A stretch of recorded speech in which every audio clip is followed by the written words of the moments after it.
यो देशमा महिला प्रधानमन्त्री हुँदै गर्दा महिलाहरू नै कति धेरै बलात्कारमा हुनुहुन्छ, महिलाहरू नै कति धेरै हत्यामा हुनुहुन्छ, शोषणमा हुनुहुन्छ। अहिले मधेसमा पनि एउटा अर्को घटना घटेको छ। तपाईँको चाहिँ 14 वर्षीय बालिका जो चाहिँ जसलाई चाहिँ अहिले बेपत्ता भएकी छिन्, उनी गर्भवती थिइन् भन्ने समाचार आएको छ। उनी अहिले चाहिँ तपाईँको बलात्कार भयो कि उनकी हत्या भएको केही पनि थाहा छैन। सबै चाहिँ त्यो अहिले बेपत्ताको अवस्थामा छ। प्रहरीले उजुरी दिन मानिरहेको छैन। हामीलाई आशंका छ कि उनको पनि बलात्कार र हत्या भएको हुनसक्छ भन्ने चाहिँ हामीलाई लागिरहेको छ। भने इनिसा बहिनीको केसमा चाहिँ प्रहरीले अनुसन्धान एकदम फितलो गरेको छ साथीहरू। प्रहरीको अनुसन्धानप्रति न पीडित परिवारले भरोसा गरेको छ, न हामी सडकमा सङ्घर्ष गरेका न्यायप्रेमी जनताहरूले भरोसा गरेका छौँ। उल्टो चाहिँ 3 जनालाई छुटकारा दिने योजनामा चाहिँ अनुसन्धान अगाडि बढिरहेको छ भन्ने कुरा आएको छ। भने अर्को कुरा, जसले चाहिँ तपाईँको त्यहाँ घटनास्थलमा सुर्खेतमा जसले त्यो घटना देख्नु भएको थियो, बलात्कार पछि हत्या भएको इनिसाको लास जसले देख्नु भएको थियो, उनैमाथि चाहिँ अहिले कडा कारबाही हुने अथवा उनीमाथि नै चाहिँ तपाईँको सशक्त तरिकाले अनुसन्धान गरेर हाम्रै मान्छेलाई जसले त्यो लास देख्नु भएको उल्टो उसलाई नै फसाउने योजना भइरहेको छ भन्ने सूचना मैले आएँ। अनि पीडित परिवार निरन्तर हिजो प्रहरी कार्यालयमा जाँदाखेरि पनि पीडित परिवारहरूको कुरा पनि नसुन्ने, पीडित परिवारहरूलाई चाहिँ तपाईँको मेडिकल रिपोर्ट पनि नदिने, पीडित परिवारलाई कुनै पनि डकुमेन्ट रिपोर्ट केही पनि नदिने चाहिँ इनिसाको मुद्दामा अनि प्रहरीबाट पनि पीडितलाई साथ नभएको समाचार हामीले पाइरहेका छौँ, सूचना पाइरहेको छौँ। नितान्त गलत भइरहेको छ। यदि सुर्खेतको एसपीले सक्नु हुँदैन भने, बहिनीले न्याय दिन सक्नु हुँदैन भने राजीनामा दिनु पर्यो।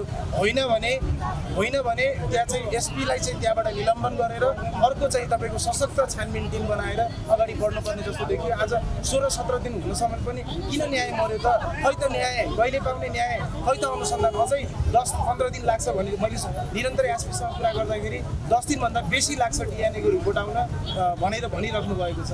10 दिनभन्दा बेसी आउने कुरा हुन्छ र कहिले न्याय पाउने? बहिनीको सासमाथि त तपाईँले न्याय गर्नु भने लासमाथि त कमसेकम न्याय दिनु पर्यो नि त। त्यो भएको हुँदाखेरि मलाई प्रहरी प्रशासनबाट चाहिँ बहिनीको अनुसन्धान फितलो भइरहेछ भन्ने कुरा लागिरहेको छ। मलाई प्रहरी प्रशासनप्रति एउटा पनि भरोसा लागेको छैन। आज म एकदम निराश भएको छु। यो दबावमूलक कार्यक्रम तपाईँहरूले जुन गर्नुभएको छ यो देशभरि नै हुन्छ त?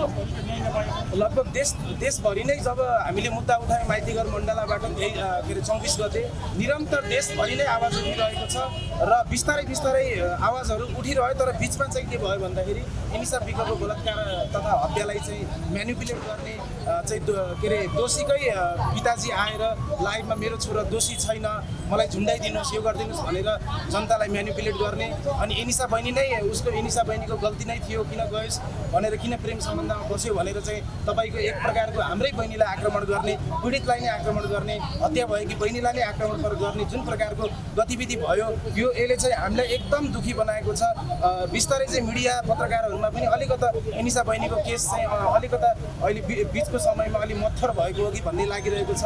मलाई विनम्र अनुरोध गर्न चाहन्छु, पत्रकार साथीभाइहरूको पनि बहिनीहरू हुनुहुन्छ, यसरी नै भोलिको दिनमा हामीले बहिनीलाई सुरक्षित राख्नको लागि पनि तपाईँको क्यामेरा इनिसा बहिनीको केसमा जबसम्म उनले न्याय पाउँदैनन् तबसम्म निरन्तर तपाईँका क्यामेराहरू इनिसा बहिनीको मुद्दातिर तिर्सिनुपर्छ, महिलाका मुद्दातिर तिर्सिनुपर्छ भन्ने म तपाईँहरूलाई अनुरोध गर्न चाहन्छु। अहिलेसम्म चाहिँ तपाईँको हामीले न्याय पाएका छैनौँ। न्याय पाउने कहिले सरकार मरेको जो सरकार छ बहुमत लिइरहेछ राष्ट्रपतिले उहाँप्रति के गर्छ तपाईँहरू? अब नेपालमा सरकार परिवर्तन भएको यति धेरै परिवर्तन भयो, दिनदिनै सरकारहरू परिवर्तन हुन्छन्। अहिलेको राष्ट्रपा बालेनको सरकार अथवा राष्ट्रपाको सरकारले लगभग 2/3 बहुमत ल्याएको छ। मलाई आशा छ यो 2/3 बहुमत ल्याएको सरकारले हाम्रो बहिनीलाई, मेरी बहिनीलाई, हाम्रा छोरीहरूलाई, हाम्रा बहिनीहरूलाई पक्कै पनि न्याय दिनेछ, कानुनहरू संशोधन गरेर न्याय दिनेछ भन्ने मलाई आशा लागेको छ। हेर्दै जाउँ कस्तो गर्छ यो सरकारले काम। हाम्रो बहिनीलाई जबसम्म न्याय दिँदैन हामी निरन्तर लाग्नेछौँ। अबको केही छिनमा चाहिँ हामी महिला आयोग जाँदैछौँ, र्याली निकालेर महिला आयोगतिर जाँदैछौँ। के हेरेर बसेको छ यो महिला आयोगले? तपाईँको नास्ता र भत्ता खाएर मात्र बस्ने हो र? यो महिला आयोगले के गरिरहेको छ? दलित आयोगमा हामी र्याली लिएर जाँदैछौँ, मानव अधिकार आयोगमा र्याली लिएर जाँदैछौँ, सरकारको सिंहदरबारमा हामी र्याली लिँदैछौँ। हाम्रो आवाज माइती घरबाट सुनिन्न भने सिंहदरबारमा कता सुत्नुहुन्छ प्रधानमन्त्री, कता हुनुहुन्छ यहाँको चाहिँ सभामुख, यहाँको चाहिँ तपाईँको निकायहरू कहाँ सुतिरहेको छ? त्यहाँ पेटमै पुगेर भए पनि हामी चाहिँ तपाईँको बहिनीको आवाजलाई सशक्त ढङ्गले हामी चाहिँ निकायमै पुर्याउने हिसाबले हामी र्यालीसहित जानेवाला छौँ। तपाईँहरूको पूर्ण साथ रहोस्। अगेन्द्र सुनार जसरी अहिले अब जितेर आउनुभयो होइन, दलित समुदायबाट नै हुनुहुन्छ उहाँ पनि, तपाईँहरूको के पैसा त उहाँ? हिजोको दिनमा सडक सङ्घर्ष गरेर सडकबाट सदनमा बस्नु जानुभएको छ। मलाई आशा छ जसरी सडकबाट उहाँले एक प्रकारको गर्जन दिएर समुदायको लागि उत्पीडित समुदायको लागि जुन गर्जन दिनुभएको थियो देखाउनु भएको थियो, त्यस्तै संसदभित्र गएर पनि बालेनको टाङमुनि, रविको टाङमुनि, रासोपाको टाङमुनि नबसेर निरन्तर उत्पीडित समुदायको, दलित समुदायको, महिलाको निम्ति, उत्पीडित समुदायको निम्ति खरोभन्दा खरो आवाज खगेन्द्र सुनारले निकाल्नै पर्छ। यो निकालिएन भने भोलि समुदायले फेरि तपाईँलाई चिन्नेछ। चारैजना हिरासतमा छन्, तर हामीलाई आएको सूचना अनुसार 3 जनालाई चाहिँ तपाईँको उन्मुक्ति दिने योजना चाहिँ भइरहेको छ, राजनीतिक चलखेल भइरहेको छ भन्ने हामीले सूचना पाएका छौँ।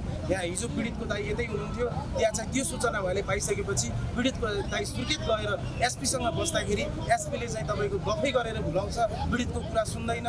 अनि चाहिँ तपाईँको के एकजनाले बलात्कार गर्न सक्छ र हाम्रो बहिनीलाई? एकजनाले बलात्कार गर्न सक्ने त सामान्य मान्छेले पनि, 5 वर्षको बच्चाले पनि भन्न सक्छ के एकजनाले मान्छे हत्या गरेर, एकजनाले बलात्कार गरेर मान्छे हत्या गर्न सक्छ? यो असम्भव कुरा हो। यो दिउँसै चाहिँ तपाईँको सूर्यलाई हातले छेकेर छेकिन्छ भने जस्तो कुरा हो। निष्पक्ष अनुसन्धान, एकदम सूक्ष्म अनुसन्धान, अन्तर्राष्ट्रिय क्षेत्रबाट चाहिँ तपाईँको टोली ल्याउनुपर्छ कि राष्ट्रिय स्तरबाट छानबिन समिति बनाउनुपर्छ कि एकदम विशुद्ध अनुसन्धान बनाएर एकजनाले त्यहाँ हत्या गरेको भनेर प्रमाणित गर्ने, बाँकी दोषीहरूलाई उन्काउने कोसिस गरिन्छ भने यो हेर्नुहोस् जेन्जी आन्दोलनमा जसरी देश चलेको थियो नि त्यसरी नै चाहिँ तपाईँको हामीले चाहिँ अर्को विद्रोह गर्ने तयारीमा छौँ। हाम्रो बहिनीले न्याय पाएन भने। हस्, धन्यवाद। धन्यवाद धन्यवाद पत्रकार साथीहरू। यो देशमा महिला प्रधानमन्त्री हुँदै गर्दा महिलाहरू नै कति धेरै बलात्कारमा हुनुहुन्छ, महिलाहरू नै चाहिँ कति धेरै हत्यामा हुनुहुन्छ, शोषणमा हुनुहुन्छ। अहिले मधेसमा पनि एउटा अर्को घटना घटेको छ।